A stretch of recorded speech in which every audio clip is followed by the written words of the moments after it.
não voltará para mim vazia, mas fará o que me apraz, e prosperará naquilo para que a designei. Assim será a palavra que sair da minha boca. Não voltará para mim vazia, mas fará o que me apraz e prosperará naquilo para que a designei. Vamos orar?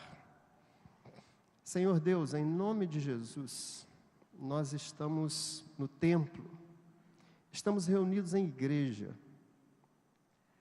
Fale ao nosso coração, Senhor, em nome de Jesus.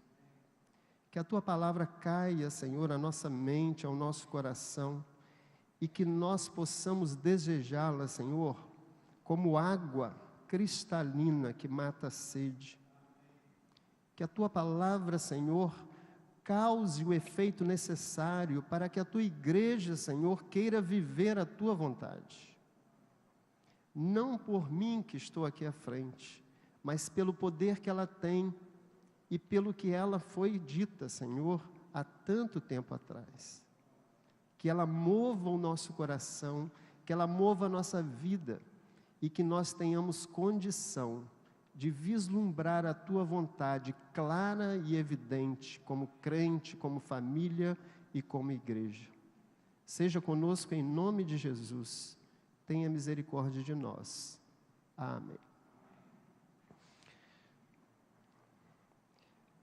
Nesse texto, irmãos, que acabamos de ler, o que me chama a atenção é que o Isaías vai dizer, mas fará o que me apraz e prosperará naquilo para que a designei. E eu quero chamar a sua atenção para o entendimento dessa palavra, para que a gente possa então entender os textos que vamos ler aqui hoje à noite. Quando Deus diz algo, aquilo que Deus diz acontece. Ainda que aconteça num tempo que a gente não esteja esperando, mas vai acontecer. E muita gente desavisada por não acreditar que as coisas por estarem demorando podem não acontecer, serão pegos de surpresa. E eu gostaria que você nessa noite pensasse nisso. Jesus vai voltar. E você precisa se preparar. Eu preciso me preparar. O Senhor vai voltar. E a igreja é a principal agência de dizer isso ao mundo. A gente não pode se calar. E a palavra que Isaías disse, ela vai vir e ela vai acontecendo e ela vai ser determinada a fazer isso que o Senhor determinou que ela fizesse. E aí eu queria que você prestasse atenção nas coisas que nós vamos falar. E eu quero fazer algumas declarações essa noite. A primeira delas, eu já comecei fazendo e vou repeti-la. Jesus vai voltar. Eu vou repetir, irmãos. Jesus vai voltar. Jesus vai voltar. Jesus vai voltar. Jesus vai voltar. Abra sua Bíblia em Mateus 24, de 32 a 44. Esse texto também está em Marcos e em Lucas.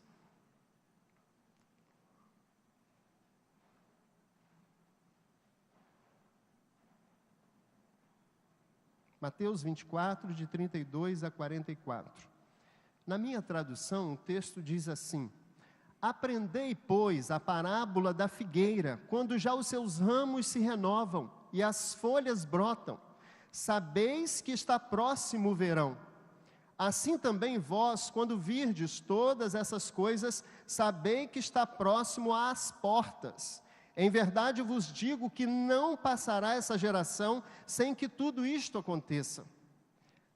Passará o céu e a terra, porém as minhas palavras não passarão.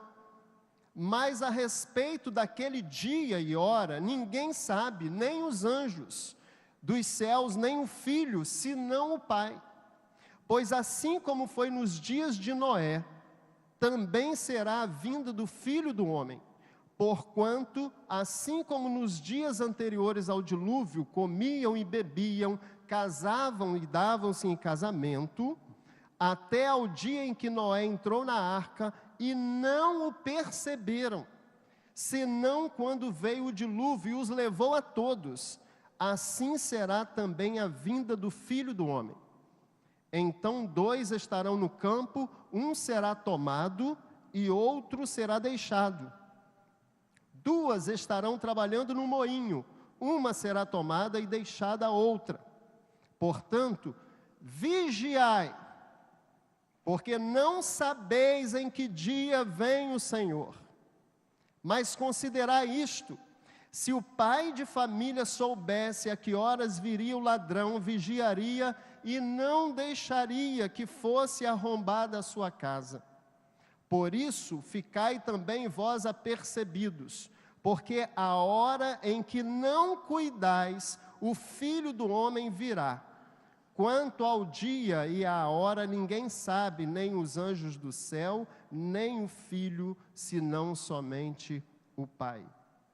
Igreja Batista Aquidabã, o texto está dizendo, ninguém sabe o dia, Jesus vai voltar. Jesus vai voltar. Abra sua Bíblia em 1 Tessalonicenses 4, de 13 a 18.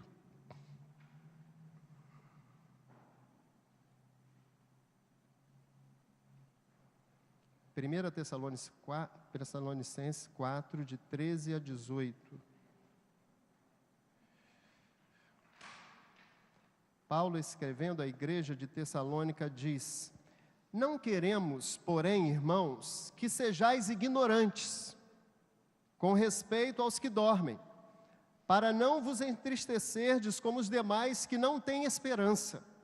Pois se cremos que Jesus morreu e ressuscitou, olha o que ele está dizendo, irmãos. Se cremos que Jesus morreu e ressuscitou, assim também Deus, mediante Jesus, trará em sua companhia os que dormem. Ora, ainda vos declaramos por palavra do Senhor isto: nós, os vivos, os que ficamos até a vinda do Senhor, de modo algum precederemos os que dormem. Porquanto o Senhor mesmo, dada a sua palavra de ordem, ouvida a voz do arcanjo e ressoada a trombeta de Deus, descerá dos céus, e os mortos em Cristo ressuscitarão primeiro. Depois nós, os vivos, os que ficamos, seremos arrebatados juntamente com eles, entre nuvens, para o encontro do Senhor nos ares, e assim estaremos para sempre com o Senhor. Consolai-vos, pois, uns aos outros com esta palavra. Irmãos, essa palavra não é de ameaça. Essa palavra não é para que você tenha medo. Essa palavra é para consolo daqueles que creem em Jesus Cristo. Se você morrer antes que Jesus volte, você vai ressuscitar com Ele, se você morreu como crente em Cristo Jesus. Essa é a nossa esperança. Ainda em 1 Tessalonicenses 5, no verso 1, Paulo vai dizer assim: irmãos, relativamente aos tempos e às épocas, não há necessidade de que eu vos escreva, pois vós mesmos estáis inteirados com precisão de que o dia do Senhor vem como ladrão de noite. Quando andarem dizendo paz e segurança, eis que lhes sobrevirá repentina destruição, como vêm as dores de parto, a que está para dar à luz, e de nenhum modo escaparão. Eu quero ainda confirmar essa primeira afirmação que eu disse: Jesus Cristo vai voltar.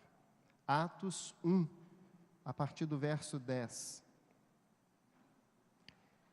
E estando eles com os olhos fitos no céu, enquanto Jesus subia, eis que 2 varões, vestidos de branco, se puseram ao lado deles e lhes disseram: varões galileus, Por que estáis olhando para as alturas? Este Jesus que dentre vós foi assunto ao céu, virá do modo como vistes subir. Jesus vai voltar. Jesus vai voltar. A segunda declaração que eu quero fazer nessa noite é que só irão para o céu aqueles que creem em Jesus Cristo como Senhor e Salvador de sua vida. Eu não te conheço, e eu olho daqui para aí, tem muita gente aqui, membro desta igreja. Pode ser que ainda que você seja membro dessa igreja, você não tenha a fé, a confiança de que Jesus é o seu Salvador. E aí eu quero te dizer que só vai para o céu quem crê em Jesus Cristo como Senhor e Salvador da sua vida. Irmãos, não há outra alternativa. Essa é a mensagem que a igreja precisa pregar. Essa é a mensagem que nós precisamos viver, para que as pessoas atentem para isso. E essa mensagem é clara, absoluta, em João 3,16, que todos nós sabemos de cor, não é mesmo?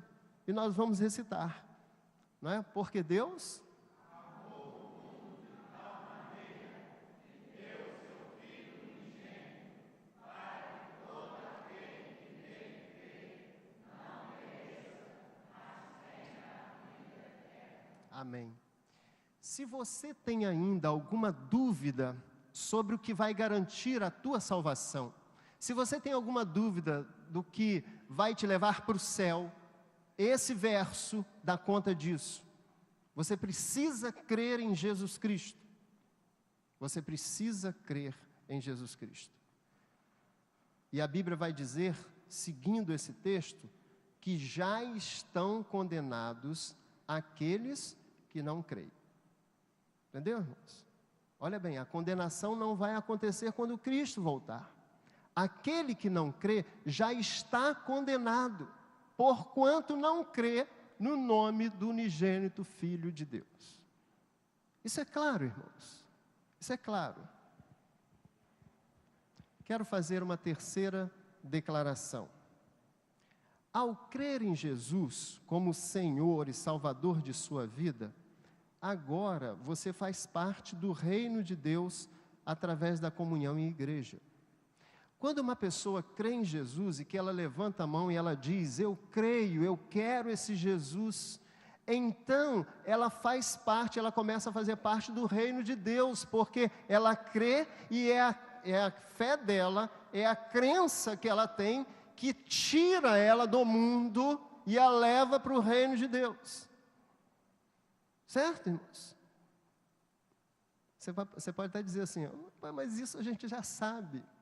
Irmãos, milhões de pessoas vão para o inferno por causa da falta de conhecimento desta verdade.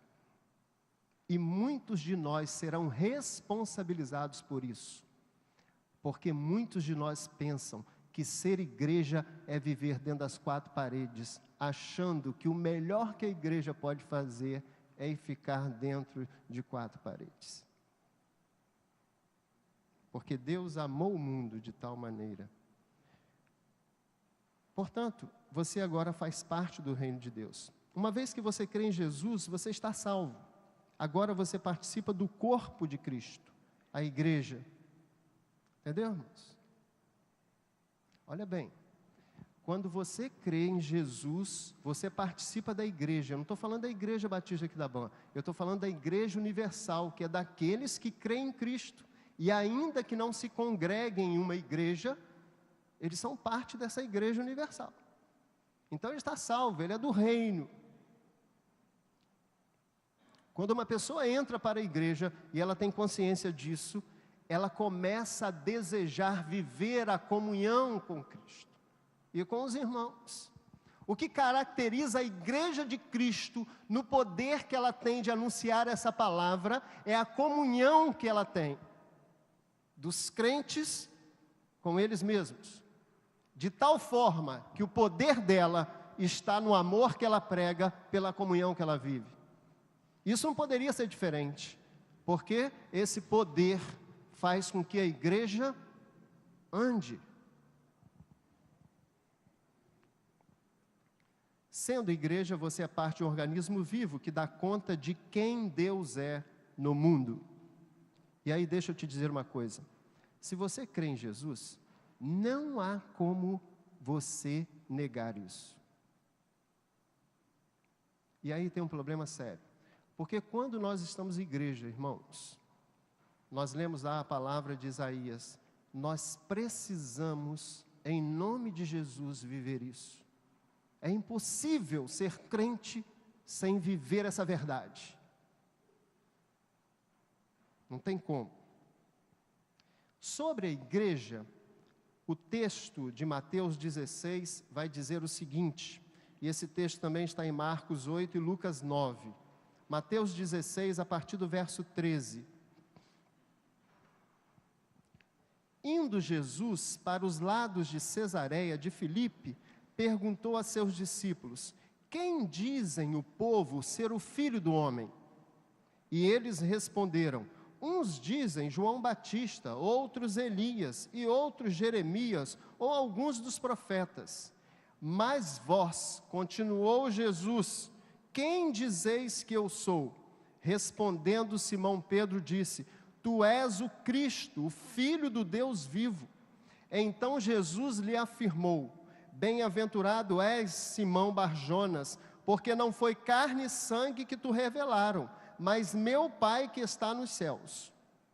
Também eu te digo que tu és Pedro, e sobre esta pedra edificarei a minha igreja, e as portas do inferno não prevalecerão contra ela.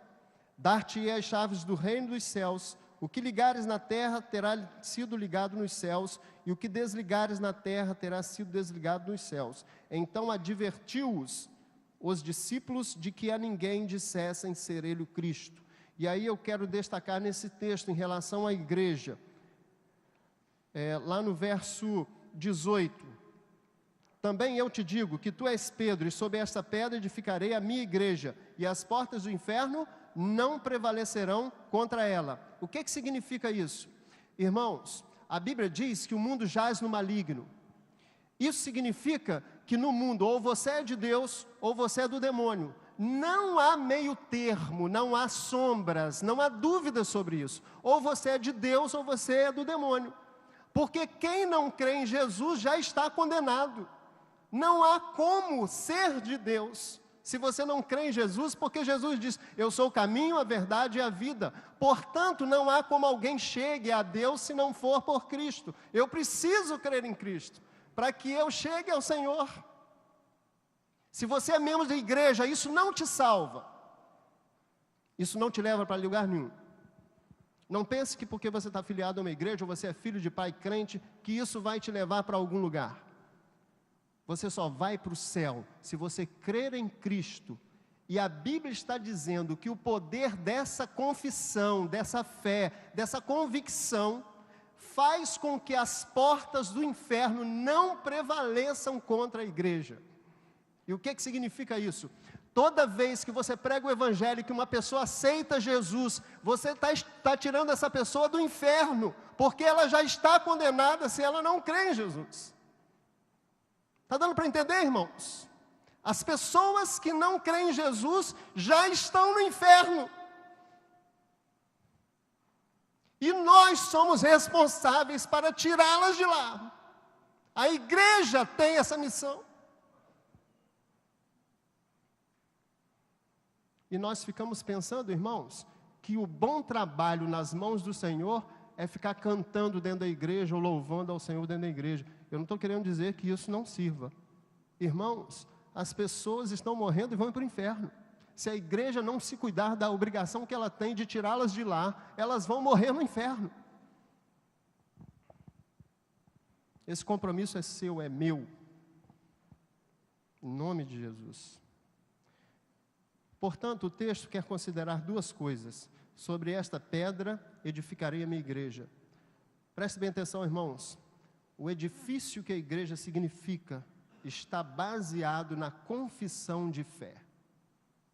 Nada sustenta uma igreja se não for a confissão de fé que Pedro fez e que eu posso fazer e que você pode fazer por crer em Jesus Cristo.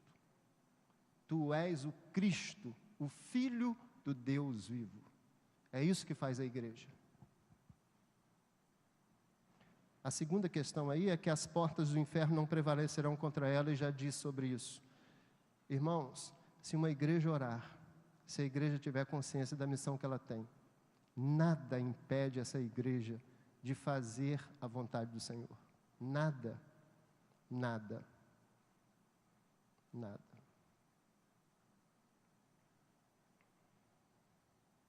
Quarta declaração. Agora, parte do corpo de Cristo, como igreja, organismo vivo, você tem um compromisso dado a todo aquele que crê. Mateus 28, 19 a 20, esse é um texto conhecidíssimo dos embaixadores do rei, não é mesmo? Dos embaixadores do rei. E o texto é claro e eu quero lê-lo. Jesus, aproximando, falou-lhes dizendo: toda a autoridade me foi dada no céu e na terra. Irmãos, olha o que Jesus está dizendo. Eu não sei se você parou para pensar nisso.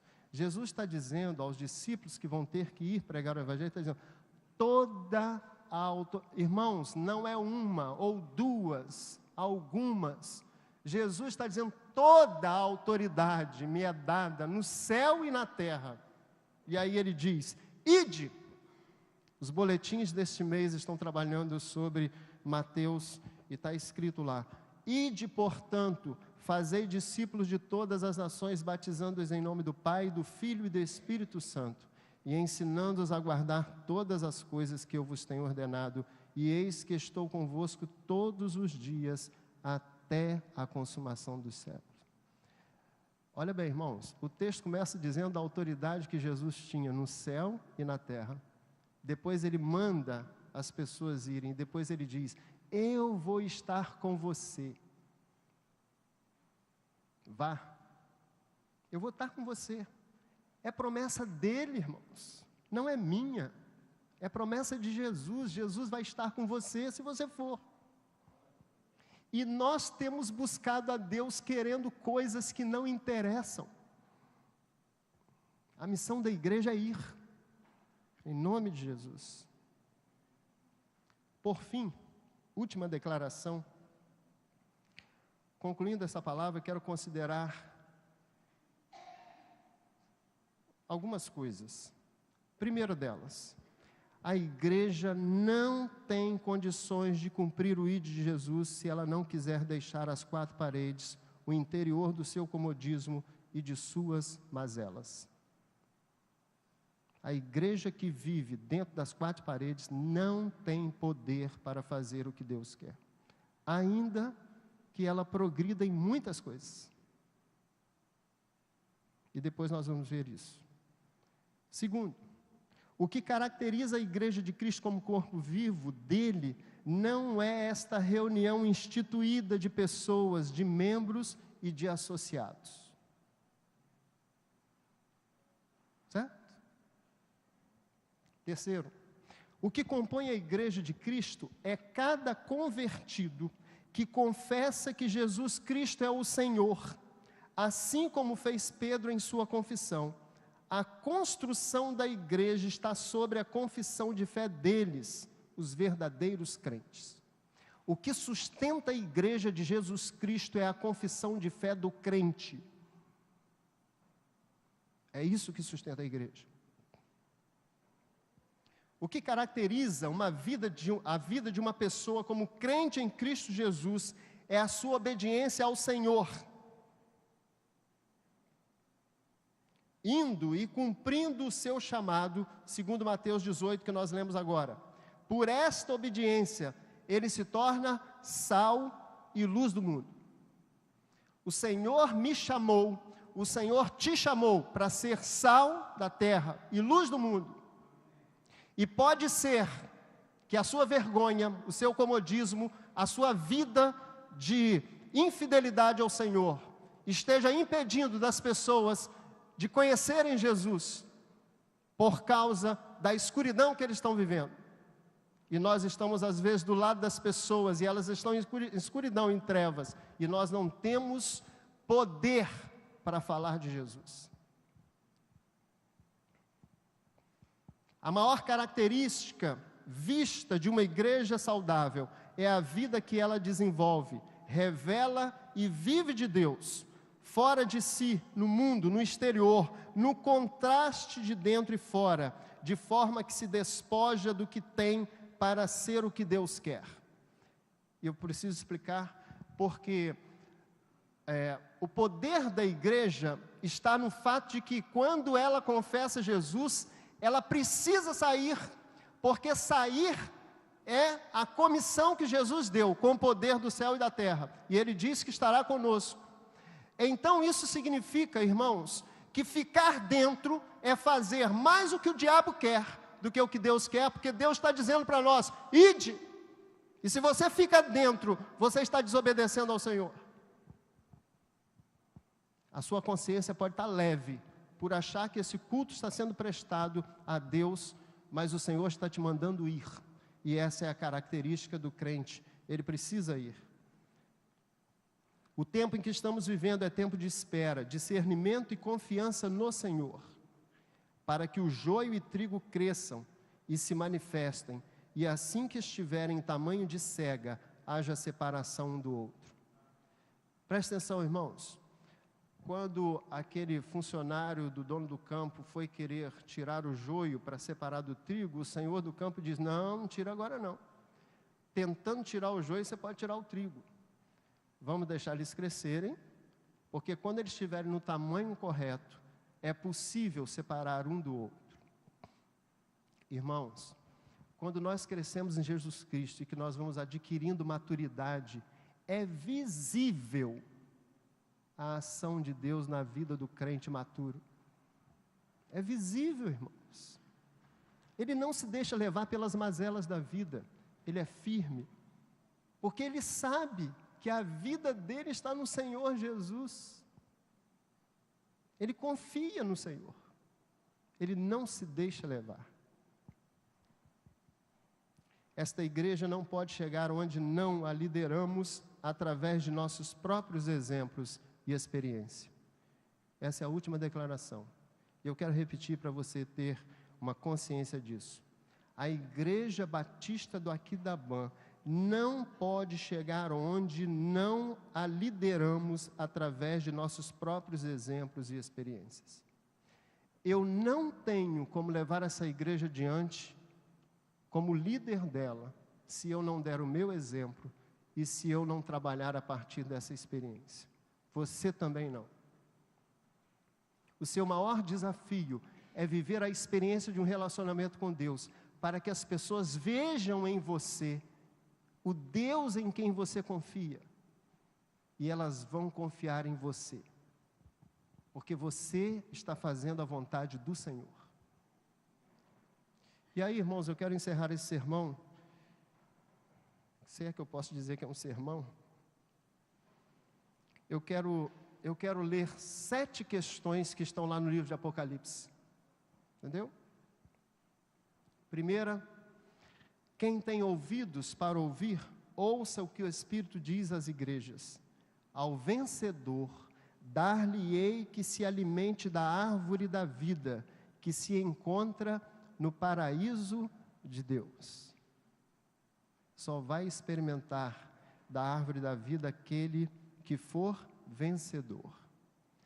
Quem tem ouvidos, ouça o que o Espírito diz às igrejas. O vencedor de nenhum modo sofrerá o dano da segunda morte. Quem tem ouvidos para ouvir, ouça o que o Espírito diz às igrejas. Ao vencedor, dar-lhe-ei do maná escondido, bem como lhe darei uma pedrinha branca, e sobre esta pedrinha escrito um nome novo, o qual ninguém conhece, exceto aquele que o recebe. Quem tem ouvidos para ouvir, ouça o que o Espírito diz à igreja. Ao vencedor que guardar até o fim as minhas obras, eu lhe darei autoridade sobre as nações, e com cetro de ferro as regerá e as reduzirá a pedaços, como se fossem objetos de barro. Assim como também eu recebi de meu Pai, dar-lhe-ei ainda a estrela da manhã. Quem tem ouvidos para ouvir, ouça o que o Espírito diz às igrejas. O vencedor será assim, vestido de vestiduras brancas, e de modo nenhum apagarei o seu nome no livro da vida. Pelo contrário, confessarei o seu nome diante de meu Pai e diante dos seus anjos. Quem tem ouvidos, ouça o que o Espírito diz às igrejas. Ao vencedor falo-ei coluna no santuário do meu Deus, e daí jamais sairá. Gravarei também sobre ele o nome do meu Deus, o nome da cidade do meu Deus, a nova Jerusalém, que desce do céu, vinda da parte do meu Deus, e o meu novo nome. Quem tem ouvidos para ouvir, ouça o que o Espírito diz à igreja. Ao vencedor dar-lhe-ei sentar-se comigo no meu trono, assim como também eu venci e me sentarei com meu Pai no seu trono. Igreja Batista do Aquidabã. Jesus vai voltar. Prepare-te. Prepare-te. Eu posso dizer ainda mais. Igreja Batista do Aquidabã. Jesus está voltando. Jesus está voltando. Porque se Deus disse, vai acontecer. E é uma questão de tempo. O Senhor está voltando. O Senhor está voltando. Amém, irmãos? Deus abençoe a sua vida. Deus te dê poder para você pregar o Evangelho. Deus te dê poder para você fazer aquilo que Ele quer. E que você saia daqui nesta noite pensando nisso. Não com medo, mas com um desejo profundo de que o Senhor tome conta da sua vida e que você seja mais crente, que você seja mais fervoroso, que você ore mais, que você leia mais a Bíblia e que você queira Deus acima de todas as coisas e que Ele habite na sua vida para todo sempre, em nome de Jesus. Deus te abençoe e Deus te faça compreender a palavra dEle e que nós possamos vivê-la no nosso dia a dia.